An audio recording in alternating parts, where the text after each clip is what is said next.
Friends, welcome back to my channel. இந்த question பாருங்க. இது இப்போ நடந்து முடிஞ்ச குரூப் 4 எக்ஸாமோட 2வது கொஸ்டின். இதில் என்ன கேட்டிருக்காங்க, சரியான விடை குறிப்பை தேர்க அப்படின்னு சொல்லிட்டு கேட்டிருக்காங்க. இந்த கொஸ்டின் எல்லாமே பார்த்தீங்கன்னா கூற்று காரணம் பொறுத்துக இலக்கணம் இதே தான் கேட்டிருக்கீங்க.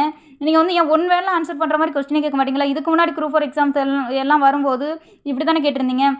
இந்த 2 லைன் கொடுத்து இது வந்து எந்த இடம்பெற்றுள்ள நூல் எது, இவருடைய காலம் எந்த காலம், இந்த மாதிரி தானே கேட்டிருந்தீங்க. அந்த மாதிரிலாம் கேட்க மாட்டிங்களா? இதுக்கு முன்னாடி குரூப் 4 எக்ஸாம் எழுதி போஸ்டிங் போனால் எல்லாருமே வந்து இவ்வளோ டஃப்பாக எழுதி தான் போயிருக்காங்களா? இல்லை இப்போ எழுதினவங்களுக்கு மட்டும் இவ்வளோ டஃப்பாக ஏன் வச்சுருக்கீங்க? அதே இது இப்போ வந்து போட்டித் தேர்வுன்னு சொல்கிறீங்க. இப்போ முன்னாடி எழுதின போஸ்டிங்கில் இருக்கவங்களும் இப்போ இருக்கிறாங்க தானே. இப்போ எழுதி போஸ்டிங் போக போகிறவங்களுமே வந்து இப்போ 2 பேருக்குமே இந்த ஈக்குவலாக தானே இருக்கணும். இப்போ அவங்களுக்கு ஒரு நியாயம், இவங்களுக்கு ஒரு நியாயமா? நான் சொல்கிறது சரின்னா கமெண்ட்டில் எனக்கு சப்போர்ட் பண்ணுங்கள் ஃப்ரெண்ட்ஸ். ஓகே, இந்த கொஸ்டின் பாருங்கள்.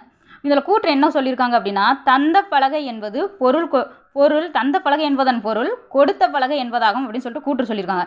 காரணம் என்ன சொல்லியிருக்காங்கன்னா, 2 சொற்களுக்கு இடையில் இப் என்ற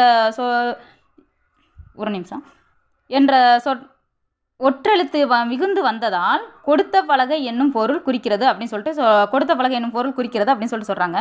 இதில் வந்து தந்த பலகை என்பது வந்து கொடுத்த பலகை அப்படின்னா நம்ம சொல்லுவோம்ல, இந்த பொருளை தந்த அப்படின்னு சொல்லுவோம்ல, அந்த மாதிரி இவங்க சொல்ல வர்றாங்க. ஆனால் இதில் தந்த பலகை என்பது தந்தத்தால் ஆன பலகை என்று பொருள்.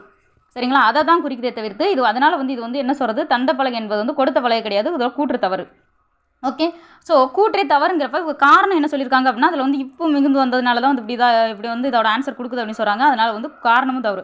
இதோட ஆன்சர் என்ன அப்படின்னு பார்த்தீங்கன்னா ஆப்ஷன் டி, கூற்றும் தவறு காரணம் தவறு. இதில் நிறைய பேர் வந்து நான் நிறைய வீடியோஸில் பார்த்தேன், சி தான் வந்து கூற்று சரி காரணம் சரி, இது வந்து சி வந்து ஆன்சர் அப்படின்னு சொல்லிட்டு போட்டிருந்தா, கூற்று சரி காரணம் சரி அப்படின்னு போட்டிருந்தா அது கிடையாது.